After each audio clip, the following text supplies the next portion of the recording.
Bienvenido a su programa Hablemos de Salud. Yo soy la doctora Jessica Álvarez y hoy contamos con la presencia de la doctora Edwina Luna. En breve conversaremos con ella.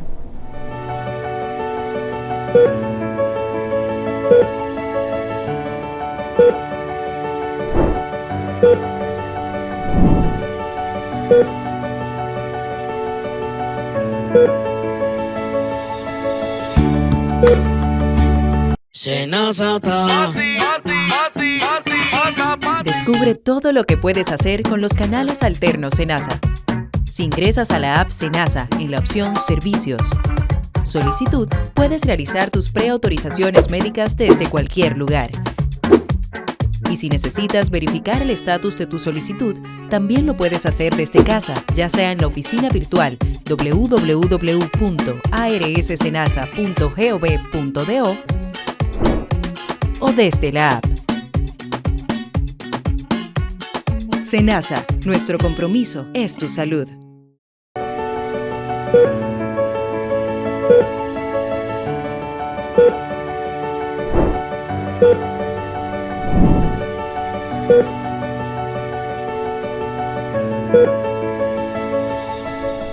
Como dije anteriormente, hoy contamos con la presencia de la doctora Edwina Luna, quien es neuróloga vascular. Doctora, un placer tenerla en nuestro programa. Doctora, siempre que tenemos a una persona por primera vez en el programa, esta es su primera vez, queremos conocer a esa persona detrás de la bata. ¿Qué la motivó a irse por el área de la medicina y cuál fue su inspiración? Bueno, yo soy de Cotuí, soy cibaeña. Actualmente yo tengo 32 años de edad y desde muy pequeña a mí siempre como que me ha gustado el servicio a los demás. Cuando era muy pequeñita, mi abuelito, de parte de padre, era no vidente y yo siempre lo veía y yo siempre como que lo cuidaba. Sí. Entonces como que surgió en mí esa necesidad como de ayudar y yo desde pequeña, mi mamá me cuenta que desde los 2 años yo dije que iba a ser médico. Wow. Pero en el trayecto yo decía que iba a ser médico, siempre jugaba con las muñecas y eso. Pero la vocación de ser neuróloga surgió de una conocida neuropediatra que es la doctora Cristian López. Yo tengo una primita que ella cuando nació tuvo una hipoxia al nacer, en el nacimiento, y ella convulsionaba. Entonces la llevamos donde la doctora y yo tenía como 12 años y yo veía que la doctora le hacía el examen neurológico y yo recuerdo que yo le dije a mi tía, yo quiero ser como esa doctora, porque me gustaba como las cosas que ella le hacía, las maniobras, cómo le examinaba. Entonces desde entonces yo siempre quería ser neuróloga. Sí. Entonces, al ser de Cotuí, cuando salí del colegio a los 15, yo dije, bueno, me voy a Santo Domingo para estudiar en la Universidad Autónoma de Santo Domingo, sí, porque para mí la UAS era como la universidad, como dice su nombre, autónoma. Sí. Y como mi meta era irme fuera del país en algún momento, yo entendía que era la mejor opción en ese entonces. Además, como era de una familia, ¿verdad? Única hija y todo eso, muy mimada, yo dije, bueno, tengo que salir de la falda de mami para poder crecer y madurar un poquito. Entonces, ahí surgió como que esa necesidad de volar un poquito más y vine aquí a Santo Domingo y por ahí empezó la historia. Entonces, hice medicina interna en el Luis Eduardo Aybar, en el Morgan, y posteriormente la subespecialidad en CEDIMAT de neurología. Entiendo. Entonces ahí surgió como que esas ganas de seguir estudiando, entonces me fui a Buenos Aires, Argentina, y hice neurología vascular y aquí estamos. Y hablando de neurología vascular, vamos a hablar de un tema bastante importante, que son los accidentes cerebrovasculares. Doctora, lo primero que yo quiero es que usted me identifique qué es un accidente cerebrovascular, porque a veces las personas confunden. Bien, confunden incluso el infarto con un accidente cerebrovascular. Sí, vamos a hablar de una manera muy llana. Un accidente cerebrovascular, ataque cerebrovascular, trombosis, como la gente coloquialmente lo conoce, es cuando ocurre una alteración en el flujo sanguíneo cerebral. O sea, puede ser porque se rompa una arteria o porque se tape. Entonces ocurre una disfunción, el cerebro deja de recibir el oxígeno, que naturalmente es lo que lo mantiene vivo. Entonces hay un montón de causas por lo cual esas cosas pueden suceder. Sí.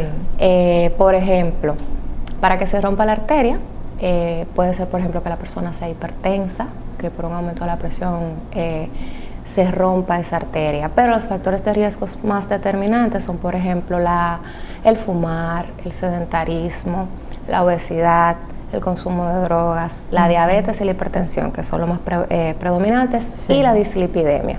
Entonces, eso hace, yo siempre le pongo a mis pacientes como que la analogía de que el cerebro es como un terreno fértil que recibe nutrientes, ¿verdad?, a través de unas tuberías.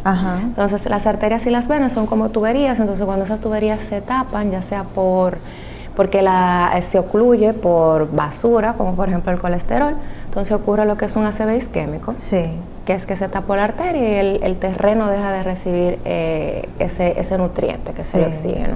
Entonces esas son como las dos modalidades de accidente cerebrovascular que hay, el isquémico y el hemorrágico. ¿Y cuál es la diferencia entre uno y el otro? El isquémico es cuando se tapa la arteria, ¿verdad? Y el hemorrágico cuando se rompe.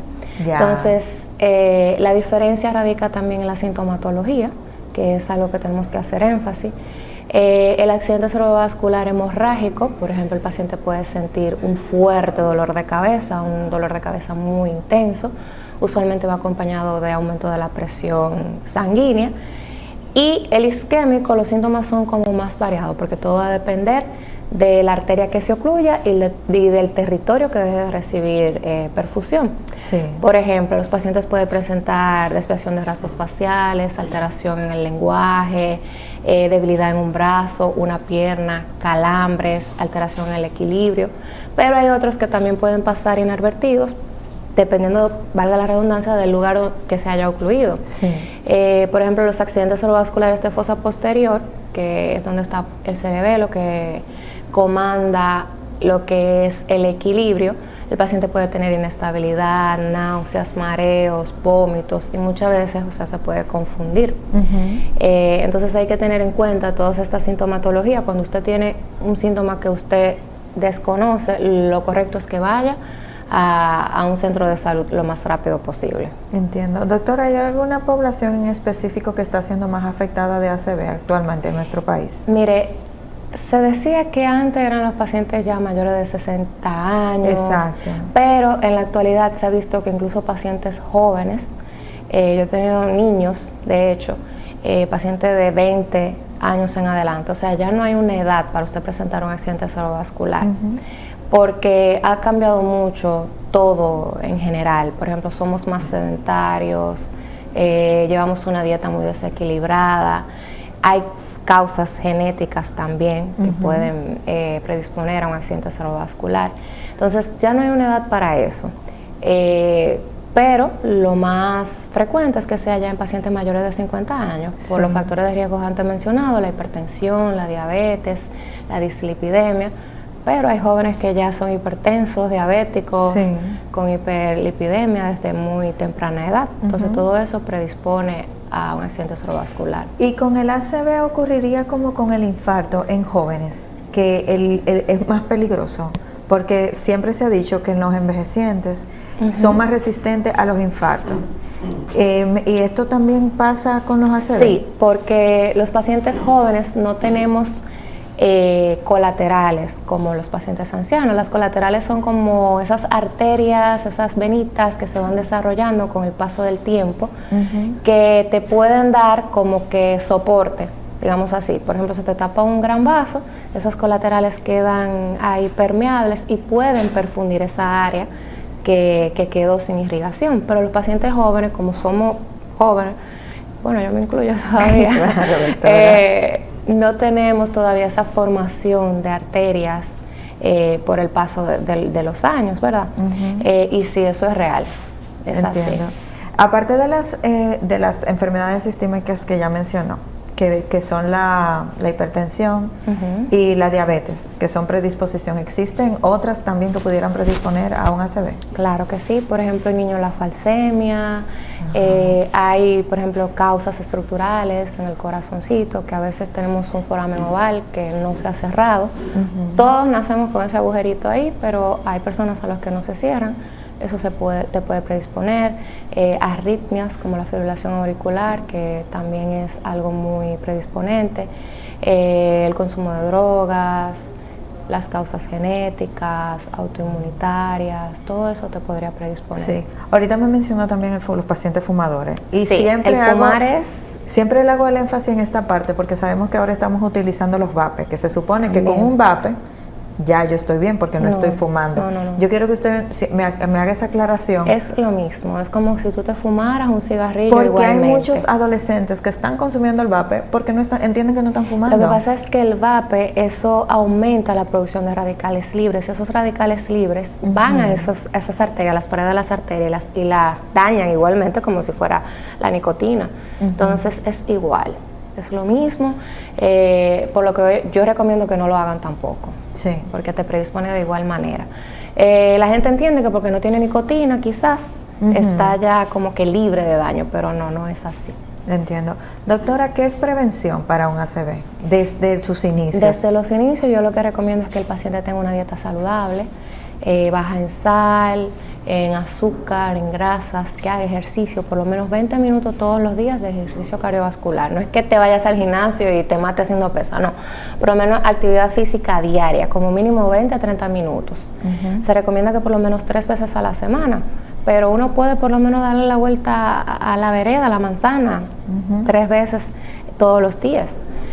Además de eso, ir a sus controles médicos. Si usted tiene alguna sintomatología, lo correcto es que acuda de manera inmediata a un centro de salud y que el médico sea quien constate de que eso no es nada grave y que usted puede seguir su vida normal. Lo más prevalente también es mantener un peso ideal para tu estatura y tu edad, no fumar. Como ya dijimos, el fumar es bastante perjudicial y yo entiendo que con eso uno puede prevenir. Sí. Y ya si el paciente pues es hipertenso, diabético, con dislipidemia, acudir a sus controles médicos regulares y mantener todo eso estable. Sí. ¿Qué tan frecuente es que un paciente que tenga la presión alta o diabético le dé un ACV? Eso depende mucho, o sea, es un riesgo que uno no puede estimar, pero está en riesgo altamente. Pero está porque el paciente posiblemente esté descontrolado o descuidado, ¿o puede suceder aún teniendo todos sus cuidados? Es más probable que ocurra si el paciente está descontrolado. O sea, pacientes que tienen una diabetes controlada, una presión arterial controlada, es menos probable. O sea, que 2 y 2 no son 4, ¿verdad? Todos los pacientes son diferentes y uno no puede quizás estimar a ciencia cierta, pero si el paciente lleva sus controles diarios, tiene una vida, puede dormir bien, porque eso también influye mucho, el insomnio, que el paciente duerma bien, que maneje los niveles de estrés, porque el estrés también influye bastante, y que lleve sus controles médicos adecuados, se tome su medicamento, porque usted es hipertenso, pero no se medica. Lo ideal es que usted sea una persona juiciosa, que haga las cosas como va, y así va a reducir el riesgo. Pero si usted está descompensado, pues el riesgo es mayor. ¿Existen como síntomas alertas previo a un ACV que el paciente pueda imaginarse o tener sospecha y dirigirse a la consulta? Bueno, realmente no existe como que una alerta per se, pero hay pacientes que pueden tener accidentes isquémicos transitorios, que es, por ejemplo, que el paciente de repente tenga desviación de rasgos faciales, debilidad en un brazo o una pierna, pero que sea transitorio, que dure minutos o horas. Eso puede predecir el riesgo de que en las primeras 24 horas o en las primeras semanas el paciente pueda tener un ACV instaurado. Entonces, lo ideal es que ante cualquier sintomatología el paciente vaya. Pero ahora mismo yo no te podría decir, bueno, te va a dar un ACV, porque no se puede predecir. Pero sí puede que hayan eventos que sean transitorios y que te predispongan en un futuro no lejano a tener un accidente cerebrovascular instaurado. Entonces, eso podría ser una alerta que hay que tomar en cuenta. Doctora, ¿y qué hace un paciente en ese momento? ¿Debe hacer en ese momento cuando está sucediendo el ACV y las personas que están alrededor? Mire, puede ser que en el momento el paciente se dé cuenta. Si el paciente se da cuenta, lo ideal es avisar a un familiar, activar el sistema 911 o acudir inmediatamente a un centro de salud. Pero existe lo que es la anosognosia, que es que el paciente no se da cuenta de que está presentando una eventualidad, o sea, tú no reconoces tus propios síntomas. Entonces, si usted, que está al lado de alguien, nota que tuvo desviación de rasgos faciales, que el paciente se quedó como que perplejo, alteración de la conciencia, que usted lo ve como que inestable, nota debilidad en alguna extremidad, lo correcto es que usted entonces active el sistema 911 o lleve al paciente a un centro de salud más cercano, porque puede darse eso de que el paciente mismo no identifique que le está pasando algo, pero que la persona que está al lado sí lo note. Sí, en ese momento el paciente necesita una intervención o una ayuda como si fuera tipo ataque cardíaco o sí, ya correcto. Sí, de reanimación. Lo ideal es que llegue a un centro de salud que esté preparado para hacer lo que es la reperfusión aguda. Yo soy miembro de CEDIMAT. Nosotros tenemos un equipo preparado para estas situaciones. De hecho, acá en Santo Domingo somos el único centro que trata este tipo de pacientes en las primeras 24 horas. Sí. El tratamiento de reperfusión aguda consiste en 2 modalidades.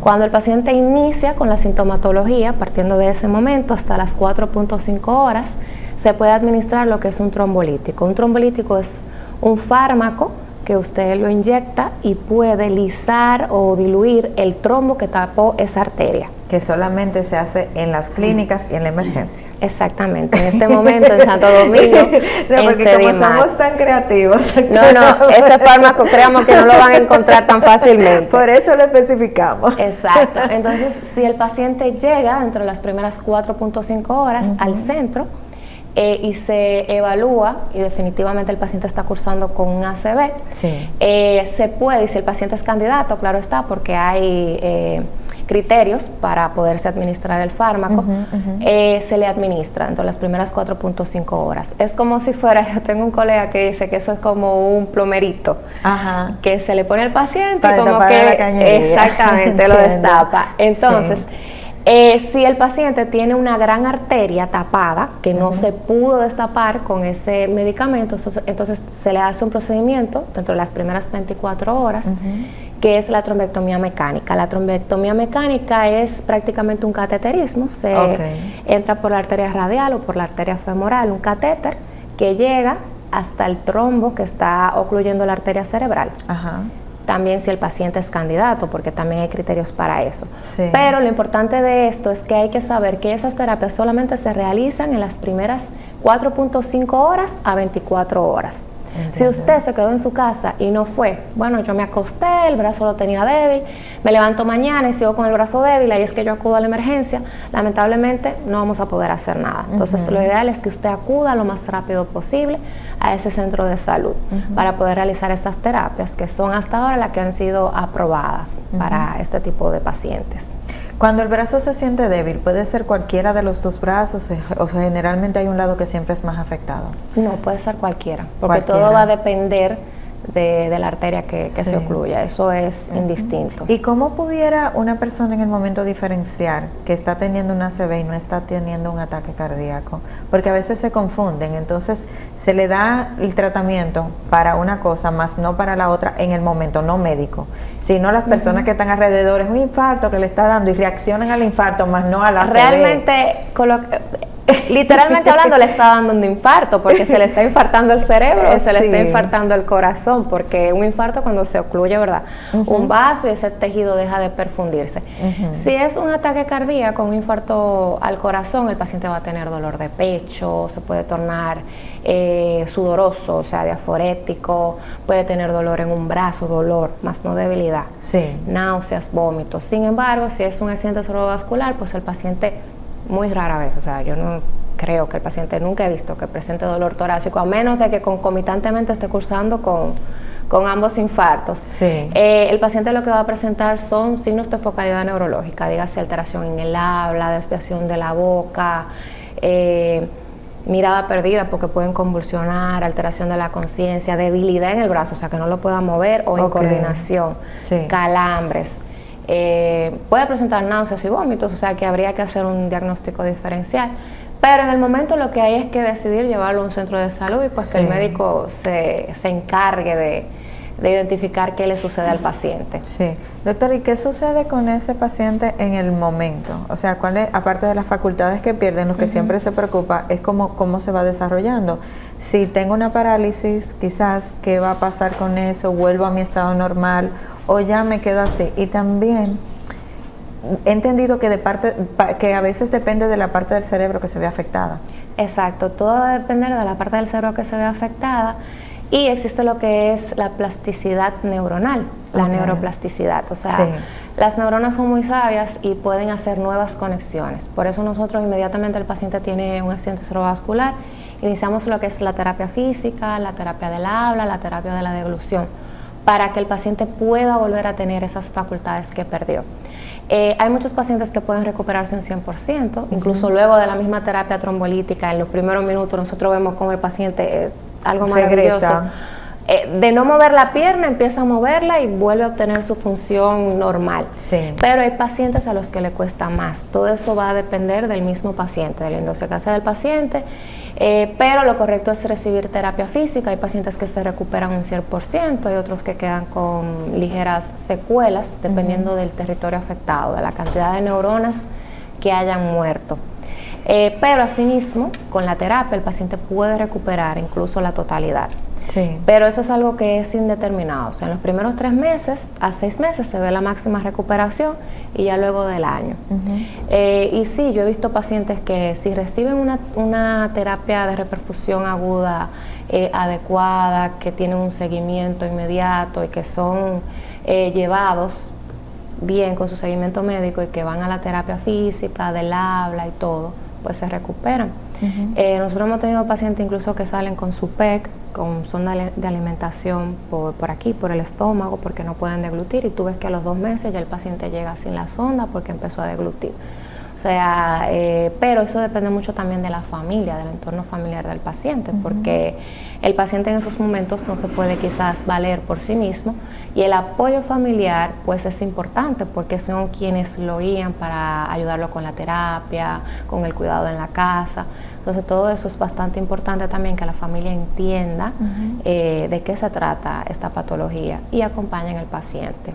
Sí, doctora, justo hablando de eso de la familia, cuando un paciente, porque es que a veces sabemos que no estamos preparados para muchas cosas. En el área de salud sí nos hicieron campaña de COVID, nos hicieron campaña de dengue, pero en cuanto al ACV, que puede ser tan frecuente, no tenemos campaña y no sabemos cómo estar, o sea, lidiar con esto. Tal vez la familia necesitaría acompañamiento psicológico para este tipo de cosas. Sí. La familia necesita acompañamiento psicológico porque existe lo que es el síndrome del cuidador. Muchas veces el familiar sufre totalmente más, incluso que el mismo paciente, la situación, porque es algo que te cambia drásticamente toda la mecánica familiar. O sea, tú tienes que dejar de hacer tus actividades diarias normales para dedicarte a cuidar a una persona. Esa persona, de ser funcional, pasa totalmente a estar quizás encamado, a dejar de trabajar, se afecta también la parte económica. Entonces, por eso es ideal que haya un especialista, y es un equipo multidisciplinario que tiene que acompañar no solamente al paciente, sino también a la familia.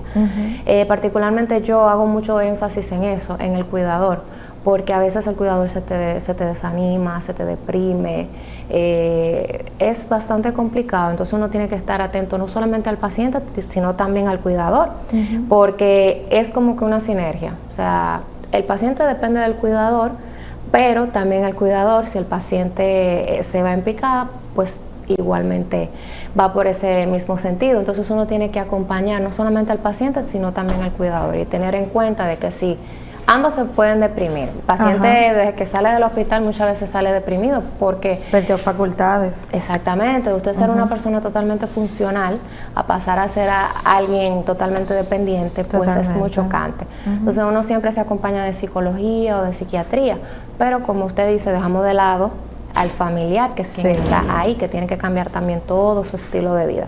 Entonces hay que tener también en cuenta eso para ayudar a toda la familia a que pueda incluir y adaptarse a este nuevo estilo de vida con una persona que tiene totalmente todo ya abolido, probablemente quizás por un tiempo. Incluso hay pacientes que pueden quedarse así definitivamente. Sí. Doctora, ya que estamos tocando el área que tiene que ver con la salud emocional o la salud mental, pues, ya me ha mencionado enfermedades sistémicas que pueden causar el ACV, pero también tenemos el estrés que enferma y tenemos la ansiedad que enferma. ¿Estrés y ansiedad están asociados también con ACV?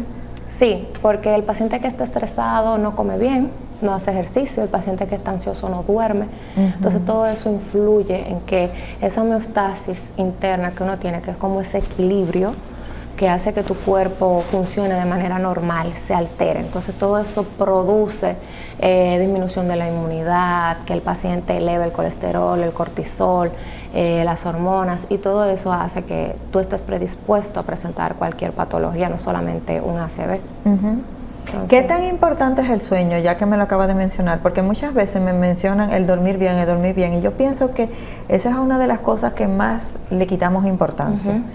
Y más con esta vida acelerada que llevamos, donde solamente queremos cumplir, más no nos cuidamos. Mira, durante el sueño ocurren procesos fisiológicos que es como para depurar tu propio cuerpo. Entonces, si tú no duermes, todos esos procesos no se realizan. Entonces, tu cuerpo sigue como que en una vigilia eterna y tú no puedes depurar, no se fija la memoria, todas esas hormonas están revueltas. Entonces, si tú no duermes, realmente yo entiendo que tú puedes incluso dejar de comer, pero de dormir, o sea, no se puede. Cuando tú ves que una persona dura hasta 3 o 4 días sin dormir, pues pierde, como dicen coloquialmente, el juicio, porque es que la mente tiene que descansar en algún momento. Entonces, cuando tú no descansas, yo siempre, una pregunta que yo le hago a mis pacientes siempre, ¿usted está durmiendo bien?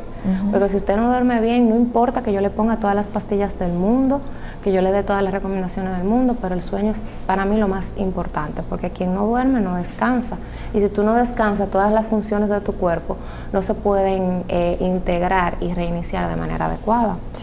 Entonces hay que manejar el estrés, dormir adecuadamente, comer bien, comer saludable y tratar de por lo menos hacer ejercicio. Doctora, después de que un paciente se descuida y pasa estas 24 horas que son como tan necesarias para reaccionar de forma positiva a un ACV, ¿cuáles son los diferentes o los más comunes planes de tratamiento que se tienen? ¿O esto puede variar dependiendo de si es isquémico, si es hemorrágico, tiene que ser operado, tiene que ser intervenido, o siempre se tiene que esperar primero un tiempo de evolución?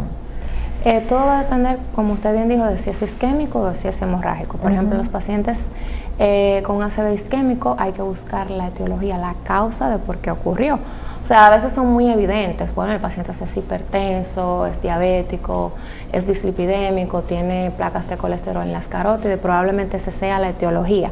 Pero hay pacientes, por ejemplo, pacientes jóvenes, que en el momento no sabemos cuál es la causa. Entonces, lo primero es buscar cuál fue la causa para nosotros poder poner un tratamiento y evitar que recurra el ACV. Entonces, usualmente se utilizan antiagregantes plaquetarios, anticoagulación, estatinas, pero eso depende básicamente también de la etiología. Entonces, si el accidente cerebrovascular es hemorrágico, también hay que buscar la causa.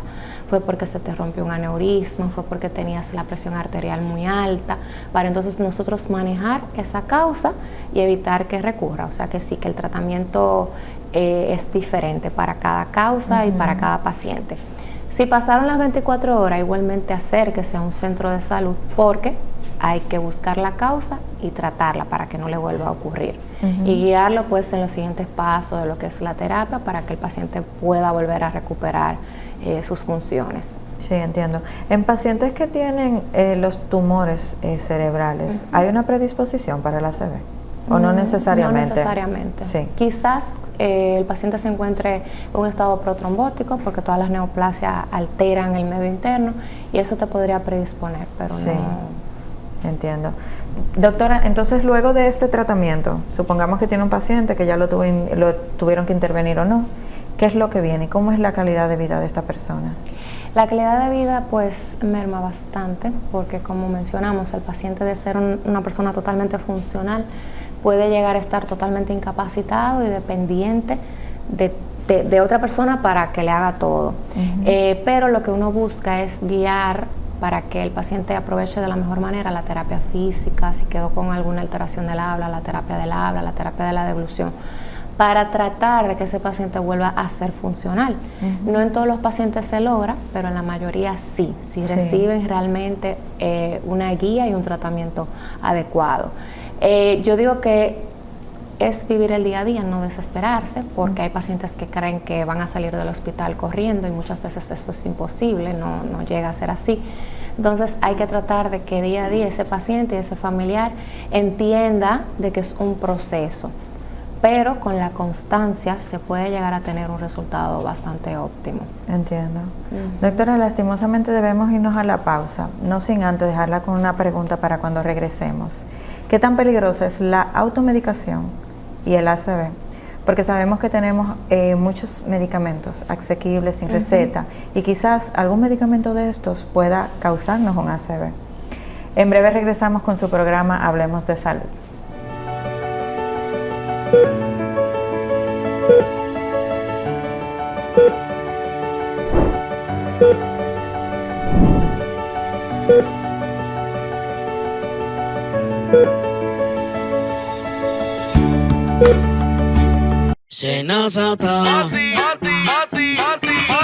Descubre todo lo que puedes hacer con los canales alternos Senasa.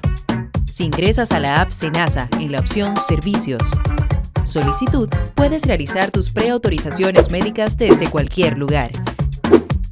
Y si necesitas verificar el estatus de tu solicitud, también lo puedes hacer desde casa, ya sea en la oficina virtual www.arssenasa.gov.do o desde la app. Senasa, nuestro compromiso es tu salud.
Regresamos nuevamente a su programa Hablemos de Salud con la doctora Edwina Luna.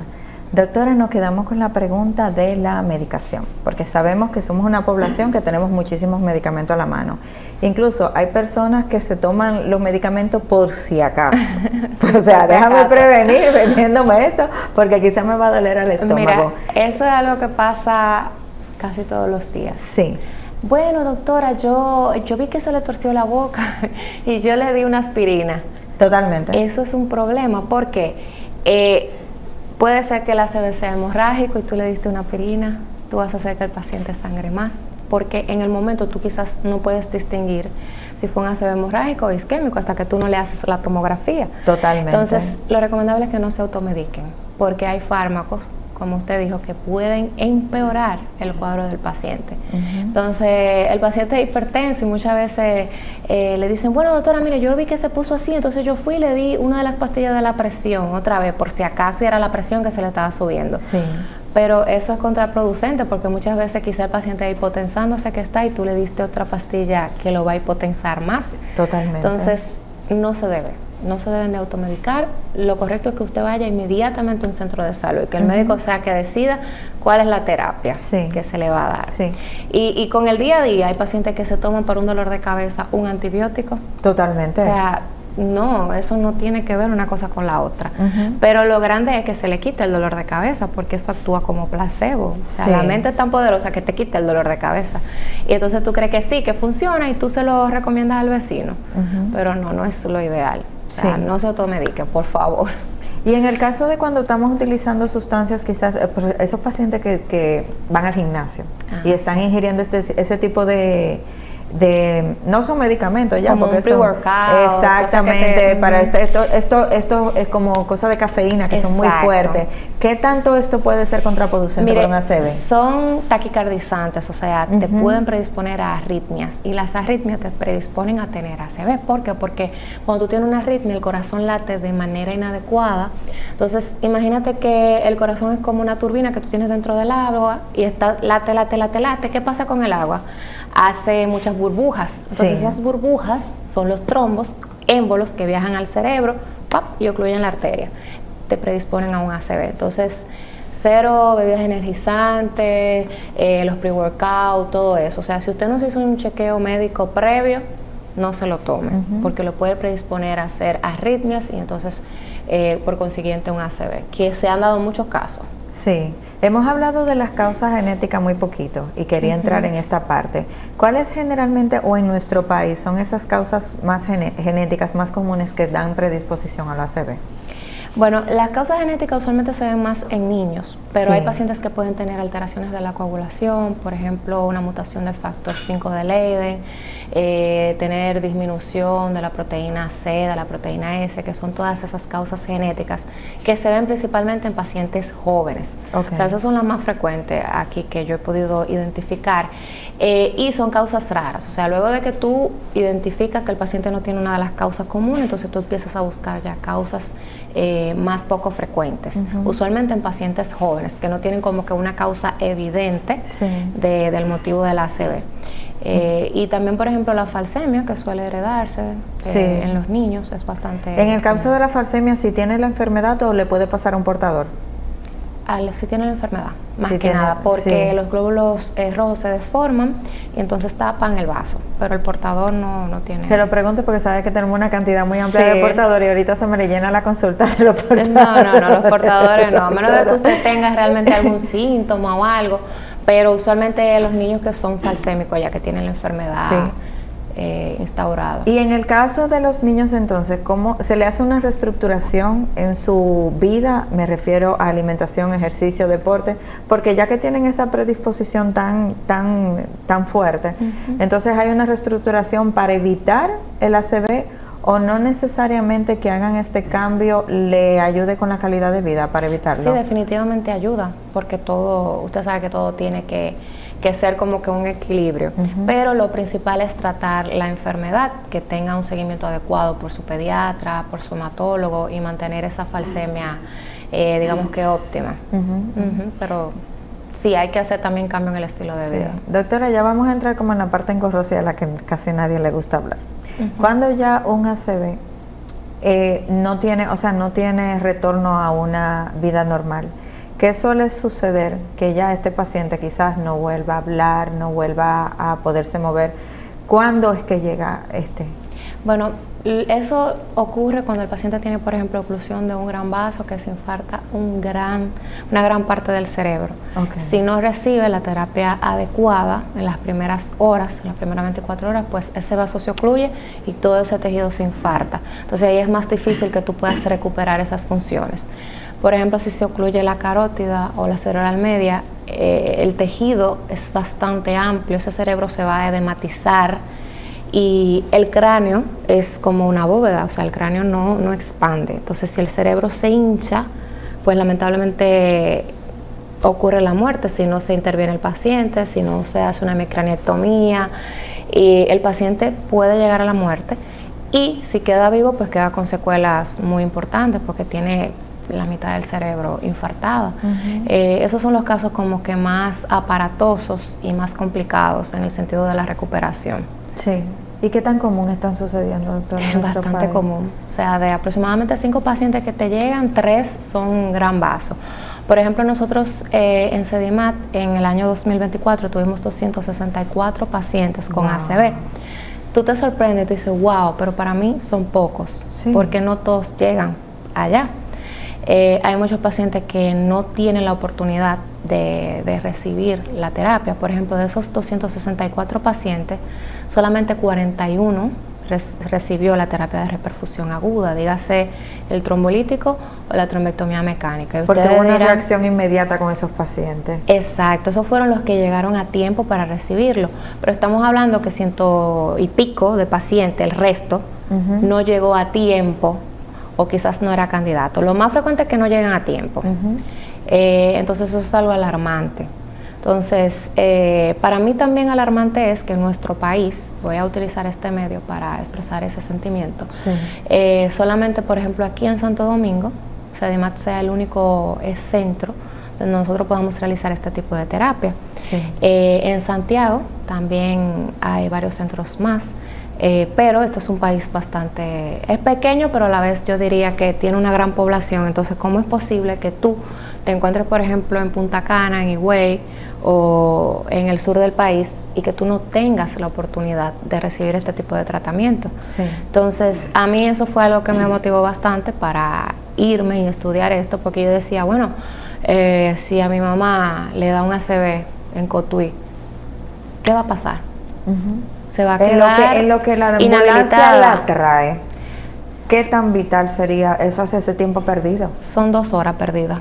2 horas perdidas. Totalmente. Y un minuto perdido es un ACV, es un minuto en perdido. En un minuto que tú pierdes, se pierden 1.6 millones de neuronas. Wow. Entonces, dime tú, 2 horas, calcula. Ajá. Las neuronas no se reproducen nuevamente. Sí, o sea, tú naces con el número de neuronas que tú vas a tener toda la vida. Entonces, eso es en Cotuí, que estamos a 2 horas. Pero, por ejemplo, Pedernales, ponte tú 4 puntos y pico de horas, ya no hay tiempo. Sí. Entonces, lo ideal es que en este país existe una red de ACV. Hay un grupo que estamos trabajando para eso, que es la Sociedad de Neurointervención y de Neurología Vascular. Y la idea es esa, crear una red de ACV, como en esos países.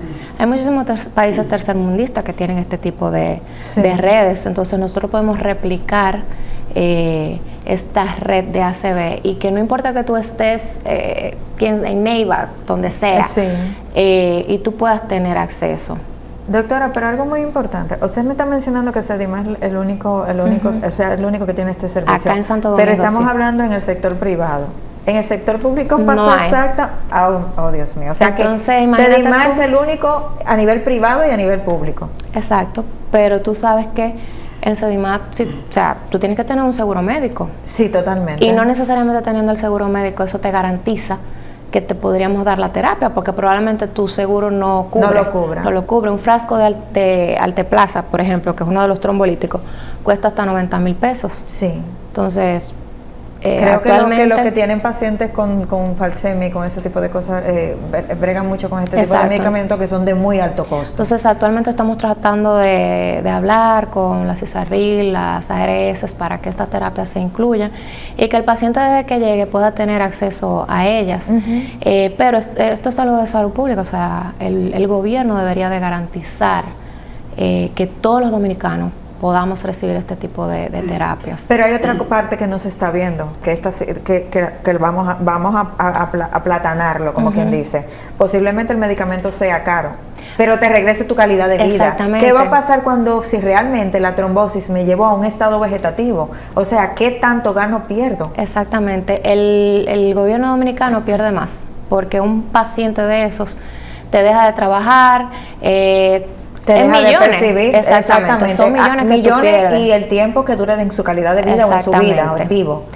Entonces yo entiendo que sí, que hay que invertir, porque luego tú sacas más beneficio de una persona que tú restauras a la funcionalidad y que vuelve a trabajar, a una persona que se te queda encamado. Entonces probablemente tú lo ves mucho en el momento, bueno, voy a gastar 1,000,000 de pesos en ese paciente en ese momento, pero ese paciente luego te retribuye más. Sí. Y si se queda encamado, o sea, nosotros hemos calculado que en un solo paciente se puede llegar a consumir hasta 4 o 5 millones en la recuperación. Sí, totalmente. Y ni siquiera eso te garantiza de que el paciente se recupere 100%. Mal contados, aquí en el país ocurren de 8 a 10 accidentes cerebrovasculares al día. Y te digo mal contado porque no todos los hospitales llevan estadísticas. Exacto. Por ejemplo, nosotros llevamos estadísticas, en Santiago los compañeros llevan estadísticas, pero ¿y todos los demás hospitales que no llevan estadísticas? O sea, 8 o 9 son muy pocos. Sí. Entonces, nos hemos enfocado, por ejemplo, en el neurotrauma, en el trauma craneoencefálico, que hay muchos accidentes de tránsito, pero el ACV es algo importante. Entonces, si a un funcionario de los nuestros le da un ACV, ¿qué va a pasar? Bueno, probablemente tomen un avión y se lo lleven, pero ¿y el tiempo que se pierde en llegar a los Estados Unidos? Estamos perdiendo millones de neuronas. Tiene que pasar para que lo estabilicen para después coger el avión. Exactamente. Lo ideal sería que se pudiera tratar aquí cualquier persona y que tú puedas tener la funcionalidad. Pero también eso no se queda ahí, porque ok, yo te puse el trombolítico, te hicimos la trombectomía y todo, pero el paciente queda con secuelas. O sea, debe de haber un centro también de neurorehabilitación para tú poder rehabilitar ese paciente, que actualmente tampoco lo tenemos. Sí. Entonces, es mucho, hay que trabajar mucho. ¿Dónde se rehabilita entonces el paciente? Mira, no hay donde rehabilitarlo. Sacándolo de Sedima, necesito rehabilitar a mi mamá, que Dios no quiera, le pasó.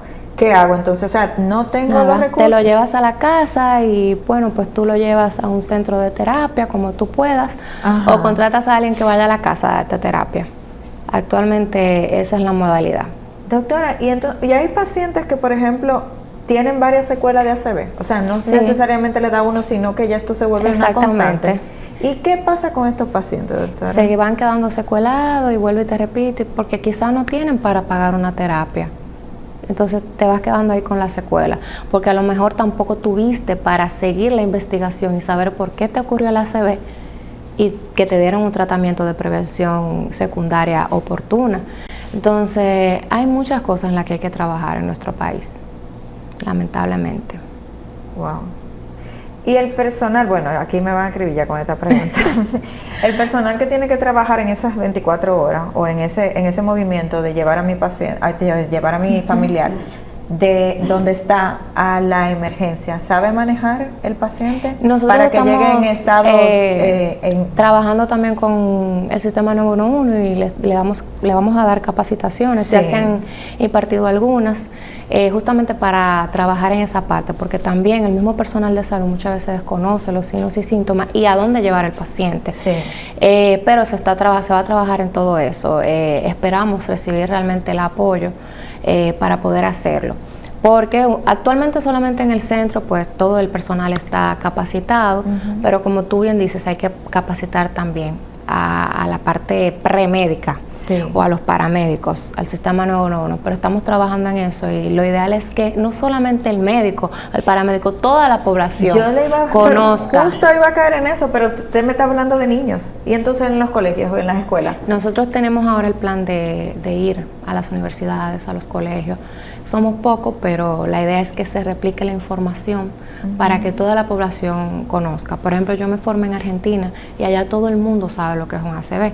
Los pacientes te llegan a los 10 minutos, a los 5 minutos de haber presentado los síntomas porque saben lo que es y cuál es el tratamiento. Entonces eso ayuda también a disminuir esas secuelas, porque cuando tú llegas rápidamente se te da el tratamiento oportuno y tú quedas más funcional, tú quedas funcional.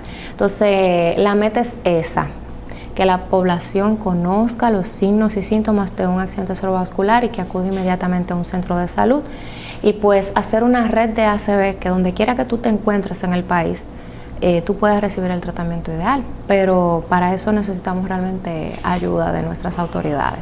Sí, pero te he mencionado las autoridades, pero yo también entiendo que hay una parte muy importante, que somos nosotros como individuos que hemos perdido la fe quizás, o nos hemos deshumanizado ante situaciones, porque por ejemplo yo puedo tener los síntomas, pero yo digo, yo no voy a ir a perder mi tiempo porque no me van a prestar atención en tal lugar. También. O lo otro es muy costoso y quizás yo no tenga acceso. ¿Qué usted le diría a esa población? Que no pierdan la fe, porque hay un equipo de personas que todavía creemos en que es posible que nuestro país cambie, estamos trabajando por eso. Y que trabajen y que piensen que siempre va a haber algo mejor. O sea, hay que tener fe. No se queden en su casa porque las consecuencias pueden ser peores. Y que crean. O sea, nuestro país tiene todo el potencial para llegar a tener esa red de ACV que nosotros soñamos. Y que todo el paciente o que todo el dominicano pueda recibir una atención de salud de calidad, no solamente en este tipo de enfermedades, sino en general, en todo.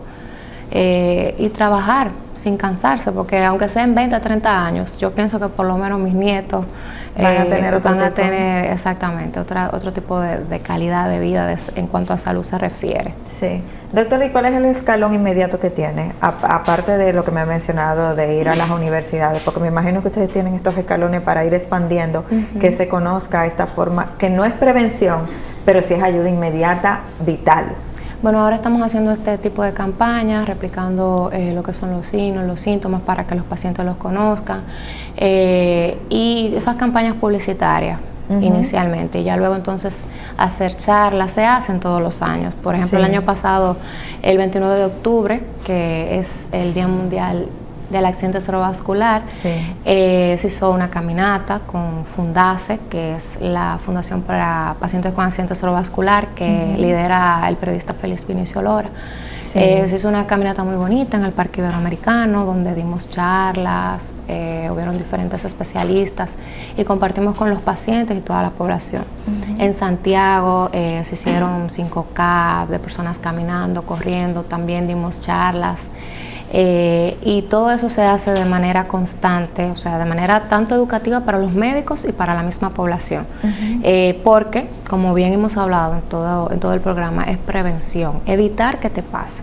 Entonces, eso es lo que estamos haciendo ahora de manera inmediata, y ya luego entonces ver cómo a nivel hospitalario, ¿verdad?, el paciente puede recibir el tratamiento sin ningún costo, pero de manera más asequible, y que tu seguro por lo menos te lo pueda cubrir. Sí. Doctora, ¿y en el área médica usted entiende que el país necesita más especialistas en esta área y personas que realmente se interesen en que esto es vital para nuestro país? Claro que sí, se necesitan más especialistas. O sea, en el país actualmente la Sociedad de Neurointervención y de Neurología Vascular la componemos, por no decirte un número, digamos menos de 20 personas, o sea, para un país completo. ¿En serio? Somos muy pocos especialistas en el área, entonces hay que incentivar a nuestros jóvenes a estudiar. Y no solamente eso, que existan los recursos para que si alguien quiere irse fuera del país pueda recibir esa ayuda y poder entonces irse y traer esos conocimientos, porque hay gente que tiene la vocación, que tiene las ganas, pero no tiene los recursos. Exacto. Entiendo. Doctora, lastimosamente se nos ha acabado el tiempo, pero tiene las pantallas para que dé sus contactos y sus redes sociales a la población y a alguien interesado en ir a su consulta. Bueno, yo estoy actualmente en CEDIMAT, en la consulta, en Sendoe, y mi consulta privada en Grupo Médico NACO. Mi número de contacto es 809-992-7162. Y en las redes sociales me pueden encontrar como doctora Edwina Luna. En Instagram y mi página web doctoraedwinaluna.com. Estamos a la orden. Cualquier persona que no dude en ir, si no tiene recursos, lo ayudamos, buscamos la forma, o sea, no se limiten. Para mí, yo tengo esta vocación desde chiquita y yo digo, no, yo tengo que ir y ayudar. O sea, si usted no tiene dinero, no importa, vaya a mi consulta que yo lo recibo, lo ayudo, o buscamos la forma de ayudarlo o de orientarlo en cualquier duda.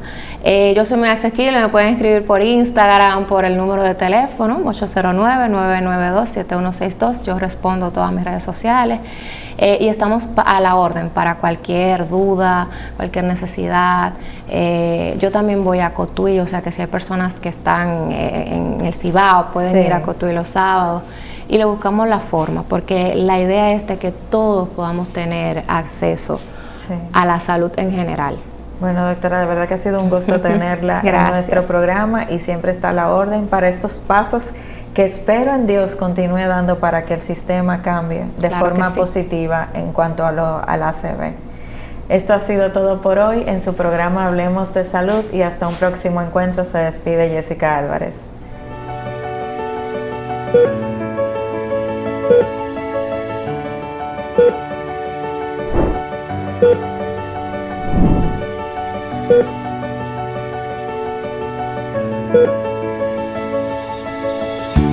Thank you.